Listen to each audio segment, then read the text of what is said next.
नमस्कार, छत्तीसगढ़ एक्सप्रेस में आपका स्वागत है और मैं हूं आपके साथ वर्षा। बुलेटिन की शुरुआत करेंगे रायपुर से मिल रही इस वक्त की बड़ी खबर के साथ, जहां कांग्रेस केंद्रीय चुनाव समिति की आज बैठक है। दिल्ली में केंद्रीय चुनाव समिति की बैठक होने वाली है। 90 विधानसभा सीटों पर मंथन होगा। प्रत्याशी चयन को लेकर फैसला किया जाएगा। खड़गे, सोनिया गांधी, राहुल गांधी बैठक में शामिल होंगे और सीएम भूपेश बघेल, कुमारी शैलजा समेत समिति के सदस्य मौजूद रहेंगे। शाम 5 बजे से बैठक की शुरुआत होगी। तो दिल्ली में केंद्रीय चुनाव समिति की बैठक है। 90 विधानसभा सीटों पर मंथन होगा। प्रत्याशी चयन को लेकर फैसला किया जाएगा आज और जल्द ही सूची भी जारी होगी। खड़गे, सोनिया गांधी, राहुल गांधी इस बैठक में शामिल होंगे।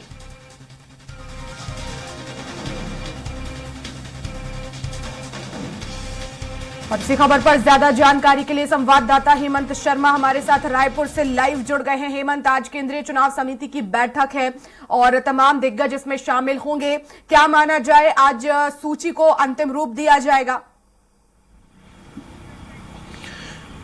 देखिए वर्षा, छत्तीसगढ़ कांग्रेस के लिए आज महत्वपूर्ण दिन है और कांग्रेस की सूची का इंतजार भी किया जा रहा है। चूंकि छत्तीसगढ़ में चुनाव का ऐलान भी हो चुका है, 2 चरणों में चुनाव होना है और पहले चरण में जो 20 सीटों पर चुनाव होना है वो काफ़ी नज़दीक है।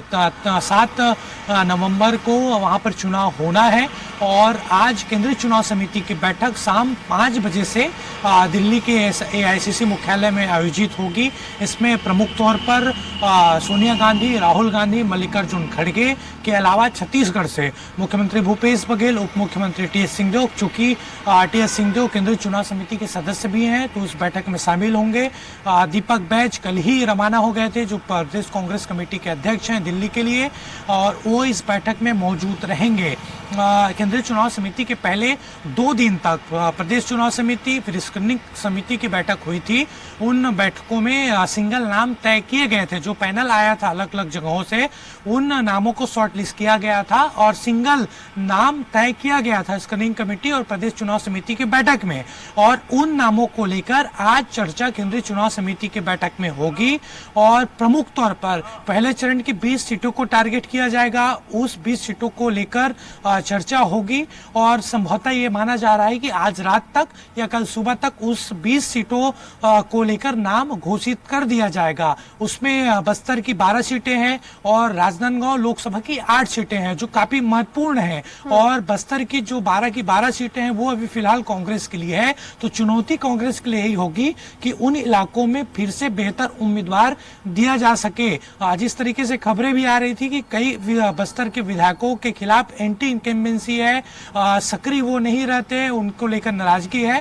तो हो सकता है कि पहले चरण की कई सीटों में नए उम्मीदवार भी हो सकते हैं। इसके अलावा दूसरा चरण, दूसरे फेज में जो विधानसभा चुनाव होना है उन सीटों को लेकर भी चर्चा होगी और लगभग नामों को लेकर आज शॉर्ट लिस्ट किया जाएगा।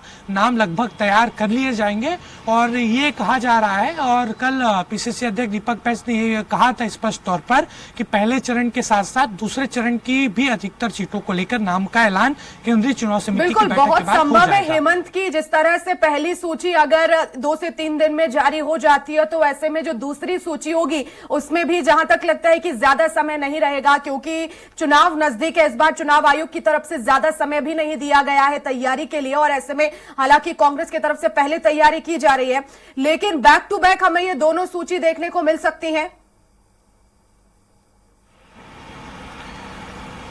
देखिए, दोनों प्रमुख राजनीतिक दल को इस बात की संभावना तो थी कि इस डेट पर चुनाव हो सकते हैं और छत्तीसगढ़ में इस बार काफी जल्दी चुनाव हो रहा है और पहले चरण को लेकर तो समय उतना ज्यादा बचा ही नहीं है। और दूसरे चरण की बात की जाए तो 17 तारीख को वोटिंग होंगे और कांग्रेस चूंकि एक भी लिस्ट जारी नहीं कर पाई है, बीजेपी ने लगभग 85 विधानसभाओं में अपना उम्मीदवार उतार लिया है। 5 जहां पर पेच फंसा है और ये लग रहा है कि आजकल में उस नामों को भी क्लियर कर लिया जाएगा, लेकिन कांग्रेस की सूची का इंतजार हो रहा है और आज केंद्रीय चुनाव समिति की बैठक होगी। उसके बाद मैंने पहले ही बताया कि पहले चरण की 20 सीटों को लेकर नाम जारी कर दिया जाएगा देर रात तक और फिर कल सुबह तक हो सकता है कि उसी के साथ दूसरे चरण की अधिकतर सीटों को लेकर उम्मीदवारों की घोषणा हो जाएगी। कहा यह जा रहा था कि 25 विधायकों की टिकट पहले कटेगी, लेकिन जिस तरीके से सूची बीजेपी के यहाँ पर आई, उस सूची को देखते हुए कई नामों को अब काटा नहीं जाएगा। स्पष्ट तौर पर मानना केंद्रीय नेतृत्व और प्रदेश नेतृत्व का यही है कि पुराने चेहरों को बीजेपी ने जगह दी है और उन पुराने चेहरों की वजह से ही बीजेपी को हार 2018 में मिली थी। इसलिए कई सीटों पर समीकरण अब देखा जा रहा है और पहले जो बात कही जा रही थी कि ज्यादातर विधायकों की टिकट काटी जाएगी, लगभग अब ऐसा माना जा रहा है, संभावना है कि 10 से 15 विधायकों की ही सीट यहाँ पर कटेगी। बिल्कुल, लेकिन इसके पीछे हेमंत वजह क्या हम पार्टी का सर्वे माने? क्योंकि जैसा कि आप बता रहे हैं कि पहले खबर कुछ और थी कि लगभग ज्यादा जो है विधायकों के टिकट कटेंगे, लेकिन अब लगभग 15 से 20 विधायकों के टिकट कटेंगे। तो ऐसे में क्या बीजेपी ने जो प्रत्याशी घोषित किए उसके पीछे ये वजह है, या फिर पार्टी की जो एक आंतरिक सर्वे होता है वो भी इसके पीछे एक वजह है? देखिए, इस पे कई कारण हैं। पहला कारण तो बीजेपी की सूची ही है, अगर उसे माना जाए तो, क्योंकि पहले ये कहा जा रहा था कि लगभग 20 से ज्यादा विधायकों की टिकट कांग्रेस काट सकती है।